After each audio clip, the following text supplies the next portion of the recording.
Welcome back to My Conscious Dad on your hometown station, AM 1220 KHTS. If you're just joining us, we are talking about the power of apologies. And before we went on the break, we were talking about the power of parents apologizing to their kids. Yeah, so I want to get back to breaking down a little bit more of the distinction of apologizing and how it can help other people. And then we can talk about how it can help yourself. But when we talk about the power of apologies, earlier in the first segment, I was talking about how it can help people get off of holding on to resentments and pain and hurt and rejection and all the other negative experiences that we've created when we got our feelings hurt. Another distinction is that it can also help heal people so that they can continue to move forward, so that they're not stuck in that moment of time. So they're not stuck in the hurt, in the I can't believe she did that, or I can't believe that you let me down, or I can't believe that that's how you think, or whatever it is where you created a story and you're stuck in that story. And so an apology can really help people heal from whatever it is in the negative experience that they created in that moment in time, and help you move forward so you can get on to, okay, let's be in the present moment, which is right now. And I can't believe you're still holding on to stuff from 2 years ago, and you're still got resentments, and it's still getting in the way of our relationship. If I would have known that you've been holding on to that for 2 years or 10 years, I would have apologized a long time ago. But because you never said anything and you let it out in little things that you did. Now in hindsight, I'm looking back and I'm noticing that you took little shots at me in the last couple of years, or you would have little digs, or you would say little things that now in hindsight, looking back, I can see that you've been holding on to stuff. Had I really known in a more conscious way, I would have apologized a long time ago, or I would have pulled you aside and said, hey, what's going on? Like, are you mad at me? Like I would have addressed it and brought it up. If I would have known that you've been carrying that around and continuing to wallow around in your own misery for 2 years, man, I would have freed you up a long time ago. Yeah, I think it's important as far as being conscious to notice those things, because most of the time people aren't just saying, oh, hey, you know what? You really hurt my feeling. They're not going to come to you. They're just sitting there waiting for an apology. Like it's killing them. They just want you to apologize. So I think it's important to notice, oh, hey, I noticed that something's wrong. Do you want to talk about it, so that they can bring it up? Because most of the time they're not going to just tell you that that's what they want. And I think in order to be a good friend, and I'm noticing this now, just talking about this today, that I just let people do what they're doing, and I say, oh, you know what? That's just her. That's just him. That's just how they are. Instead of saying, oh, is something wrong? And I just write it off as that's just how they are. And for the friends or the family members, the people that you are in a relationship with, if you have a mutual understanding or an agreement that, hey, if I'm mad, just leave me alone for a few minutes, in 20 minutes or an hour, I'm off it and we're back at it again. If someone has consciously explained that to you, then you can put them in that box, in that category, and go, okay, great. When he's upset, let him deal with it because that's what he told me to do, or that's what she said she needs, and then they'll come back around. But if you've never had that conscious agreement or that understanding with somebody, don't just assume that everyone is like that, because we're not. Every human being deals with their own grief and their own resentment and their own hurt and pain in different ways. So it's really up to you, if you're responsible for your relationships, is to have those conversations with people.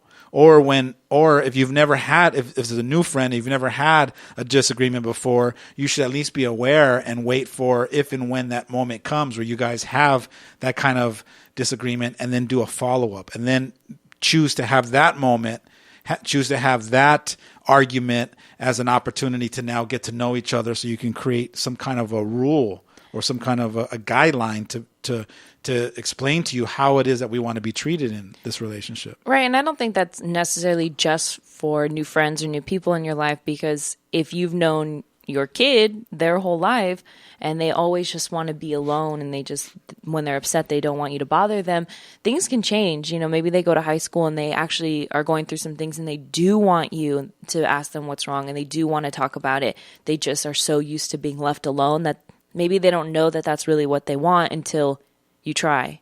Yeah, that's a great point. If someone has shared that with you a long time ago, that they the way they deal with it is just to leave them alone, give them a timeout, and then they end up eventually coming around. And then all of a sudden you notice, 5 years later, it's now going from, they usually turn around after 20 minutes and now it's 2 months. And it seems like they're still giving me the cold shoulder. Maybe it's time to revisit and say, hey, I remember a long time ago we had this conversation and you told me that you usually get off of stuff in a half hour or whatever. And I've been doing that.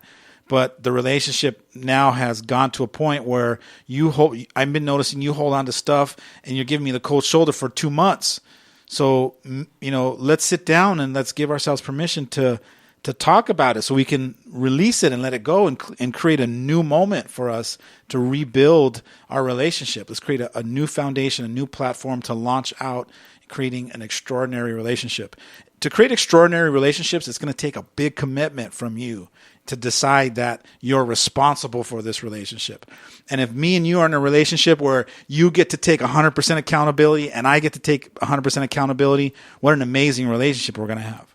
Right, because we both have this understanding that it's 50-50 or it's 100-100, that it's two ways, it's two people. And I think a lot of the time that's where relationships are either they're okay, there's nothing wrong with them, but they're not extraordinary. Because and I feel like I've kind of experienced this a little bit too, even when I feel like I'm 100% and I feel like they're 15%, they're really giving their 100%. And it just looks different than my 100%. So it's kind of, I feel like I have to understand and they have to understand that it's always going to look differently. But what a great opportunity for you to teach the person that's only giving what seems to be only 15% from the commitment that you bring. What a great way to teach them how to play at 100% the way that you see 100% looking like. Just in your conversations, even in your discussions, even by your example. You being the first one to walk up to somebody and go, hey, you bump them and go, hey, you all right? I'm dealing with some stuff. Hey, does any of that stuff have to do with me? Well, maybe. Well, hey, let's talk about it. And so you finding new ways to engage in with these people to give them permission to open up and share, just by you doing it as the example, what you're doing is inherently you're teaching them how to be courageous enough to do that to you when the roles are reversed. Yeah, and I think it's very easy to see that. Let's say in a parent-kid situation, if you're a parent and you feel like you're giving 100% and you feel like your kid's not really receiving or only giving back 15%, it's very easy to say, you know what, fine, I'll just play the same amount that you're playing. I'll just play the way you're playing. And all of a sudden, now you're playing small and not teaching them anything. And you're the parent. You should be or I guess I shouldn't say should, but you're expected to be the one to teach them how to play big or teach them how to give 100%. But I don't see anything wrong with you saying that you should, or you're expected. When your sons and daughters were born, you got them with a blank slate. They have no information of how to show up in the world. They have no information how to navigate in relationships. They have no information of how to lead themselves to be successful. It's your job as mom and dad from the day they were born to the day they die to teach them how to be successful in relationships, which means you're going to have to learn how to be great in relationships. You're going to have to learn those things so that you can teach them. Otherwise, when they get into their own marriages and their relationships, you're going to be sitting there at the Thanksgiving table or in the living room while your daughter or your son are in the kitchen throwing pots and pans at each other because neither one of them and neither one of their parents taught them how to coexist and to get along with each other in relationships. And then you're going to go, oh my God, what's going on? Then at that moment, you're going to realize I should have spent more time when they were younger teaching them how to communicate, how to apologize, how to say I'm sorry, or how to say, hey, how to articulate themselves that, hey, that wasn't my intention and please forgive me. Or if there's anything I can do to fix it, let me know. It's your job as a parent to teach your kids that, either by example and or both. By example, then having discussions about it. Yeah. And I don't think there's anything wrong with saying that. And I don't mind saying that. Yeah, I also think when it comes to a parent and child relationship, there's a lot of things where I want to say should or expect. However, when it goes, I guess, towards other relationships like friendships or romantic relationships or any type of relationship, I don't know if if it's necessarily okay to say should or I expect you to do this. But it's okay in a parent relationship is what you're saying. I'm saying it because I can say it from the outside looking in as the parenting expert to say, hey, you should do this, because I think most parents aren't doing it. Most parents are living in the illusion that their kids should already know that. How are they supposed to already know that? Where does that come in from their DNA when they're born to already know how to apologize to you or how to clean stuff up or how to come to you and have enough courage to say, hey, Mom, my feelings are really hurt. Can we talk this out? Your kids don't know how to do that. It's your job to teach them that. That's why you're the parent. You're supposed to be the teacher. You're supposed to be teaching them those skills. And I don't want you to continue to be living in the illusion that somehow they're going to learn that, because their schools are definitely not teaching them that. Your churches, they might be dabbling in it, but they live in your home. They're watching your example. You have the bigger power of influence for your kids, and they're watching what you're doing. They're watching what you're not doing, and they're learning from that. And I'm not sure if this is what you're saying, but this is kind of what I'm interpreting just a little bit differently, is that parents sometimes forget that they have to teach their kids these things just because they already know it, right? So, for example, if you're teaching your kid how to use addition or, subtraction, you think it's so easy because you've already been doing it for years and you already know what it's like in the process and how to do it, but your kids are just learning for the first time.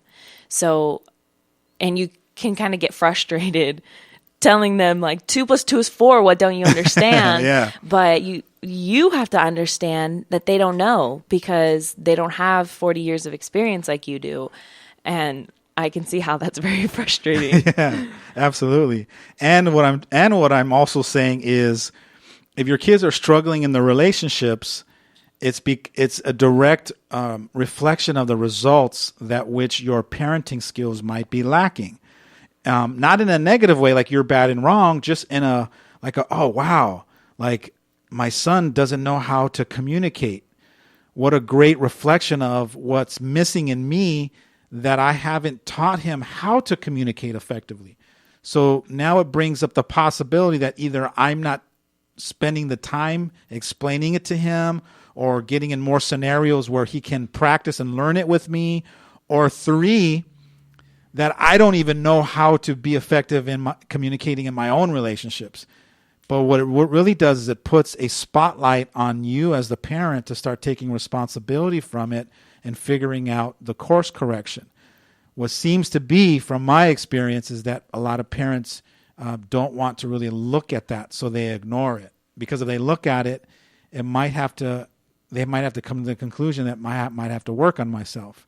I might have to go back and learn some of these things. And do you think that there's parents out there that think maybe their kid's too old? So if your kid's 20, 25, do you think they're kind of like, oh, it's too late, he'll figure out how to communicate absolutely. himself? That's a whole nother show in itself, is how many excuses the parents make up to justify that they still can't make the kind of course corrections with their kids and make the kind of impact and the difference with their kids that they can. Yeah, right. They can still teach them by example how to apologize, how to communicate. Absolutely. And it's happening all the time, especially with my clients that are parents and they come in frustrated, or they want me to work with their kids. They'll come in and say, hey, I need you to work with my 20-year-old son or my 18-year-old or my 15-year-old. And a lot of times it's like, yeah, I will work with them. But really, who I really need to be working with is you as the parent, because there's some fundamental things that's missing in your parenting style that is part of really the problem, really that's getting in the way. And so I need to teach you how to shift your mindset, take ownership 100% of your kids and the way they're showing up in the world, and get you on a different kind of path, a more empowering path where you're co-creating some powerful results with your kids. So real quick before we go on a break, I kind of want to talk about the other side. So kids maybe apologizing to their parents and what that might look like. Oh my God, that would be so amazing. That just you saying that, I feel like doing backflips. I don't even know if I can do a backflip unless I was on a trampoline. But how powerful would it be to have teenagers realize that what they're missing from their parents, if they can actually muster up the courage to show their parents in real time what it looks like that they need from them. And so, and a lot of times when I in the teen trainings, when I have a kid come up to me and say, hey, and they give me a scenario, I tell them, what a great opportunity for you to show your parents what it looks like to be apologetic. Why don't you start apologizing first and show your parents what it is to take responsibility, and see if you can teach your parents something. I think that as parents, we live in the illusion that because I have more experience than you, I'm 40 and you're 20, that I know more than you. In fact, it has really nothing to do with how much more you know. It has to do with how courageously you're living as an example to your kids and how consciously aware you are at developing and growing and being an open book and letting your kids know that there's a lot more for dad to learn. And I think that inspires kids. When I tell my clients, go back home, because my clients will say, what do I tell little Johnny about us working with the life coach? And I tell him, go back and tell this. And I tell him, listen to me, write this down. Go back and tell little Johnny, your mom and dad are working with a life coach. And this is what Johnny's going to say. What for? And then you're going to respond with, we're learning how to be better parents. And then Johnny's going to say, why? And then you're going to say, because we want you to be an amazing human being and we want you to be a great parent too. And you're going to see little Johnny's face light up and you're going to see this little inner glow inside of him. And it's going to go like this. And this the only reason why I'm saying this is because this happens after every parent for the last 15 or 18 years or so I've been working with parents. It happens the same way.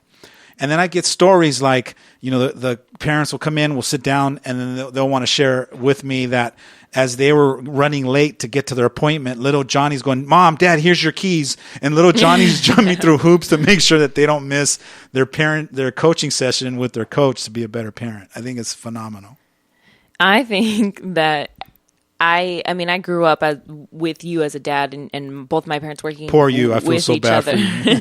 and I was very lucky in that. So I don't know what it's like to be excited and rush you off to your meeting because you would just go. And I already expected it. So I think that I couldn't even imagine the excitement that those kids are feeling, asking, oh, what'd you learn about today to be a better parent? Think about it. What kids would not want their parents to say, we're going to class tonight? What are you learning? We're learning how to be a better parent. They're like, Mom, I'll clean the dishes. I'll go ahead and go. Like they would be ecstatic to have their parents. And it kind of goes back a little bit to what I was saying about acknowledging that maybe you're responsible for some things. And that's kind of what that means. It's like, hey, I'm acknowledging that I'm responsible for you and the way that you turn out. So I'm going to go be better at it. That's right. We'll talk more about it after the break. Stay tuned for more of My Conscious Dad right here on your hometown station, AM 1220 KHTS. Welcome back to My Conscious Dad on your hometown station, AM 1220 KHTS. If you're just joining us today, we talked about the power of apologies. And if you missed any of it or you want to hear it again, you can always find our podcasts online. So we're going to go ahead and go over a quick recap so you can find out what you missed. So today we talked about why we need to be right. We talked about inner addictions. We talked about how it takes honesty to out ourselves. We talked about the possibility of getting a rush when being right. We talked about how we're choosing to show up. We talked about the different phases of apologies. We talked about following up with your kids to clean up.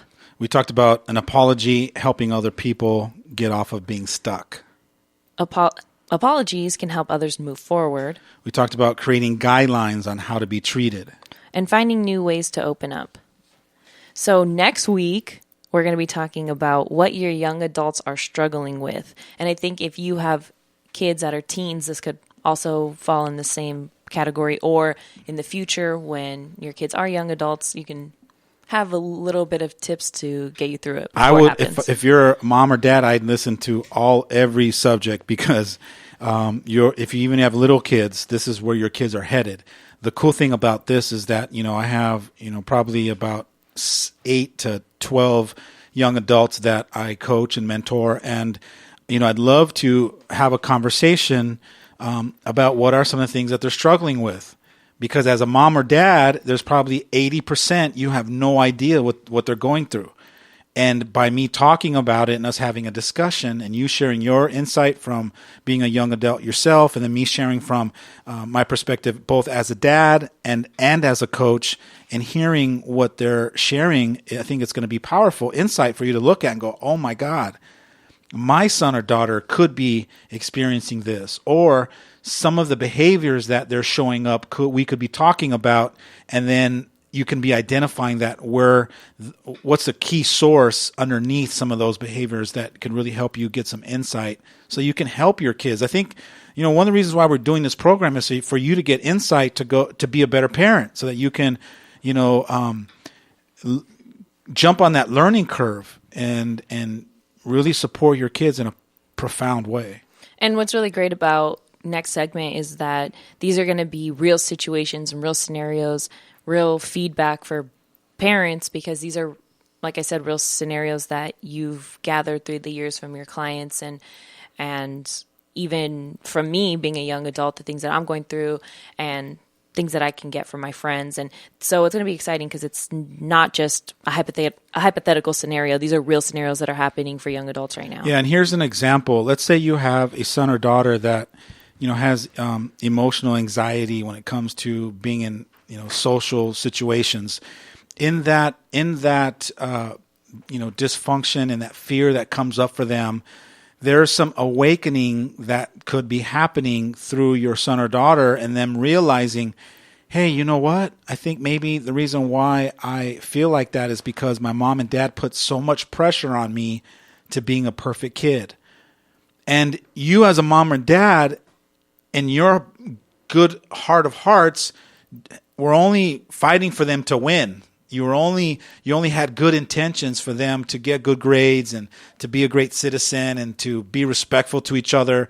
But it was probably the way that you did it. It was probably your approach or your anxiety or your fear or the way that you parented them, whether you were that hovering, they call it now as helicopter parenting. Maybe you were that one helicopter parent that just hovered around them, that they created that self-limiting belief that I'm not good enough. And that's probably one of the dysfunctions that you would want to know about. Sounds great. Can't wait for next week. Thank you so much for joining us today on My Conscious Dad with me, Jasmine Urbina, and my dad, Alex Urbina. We're here every Friday from 1 to 2 p.m. right here on your hometown station, AM 1220 KHTS.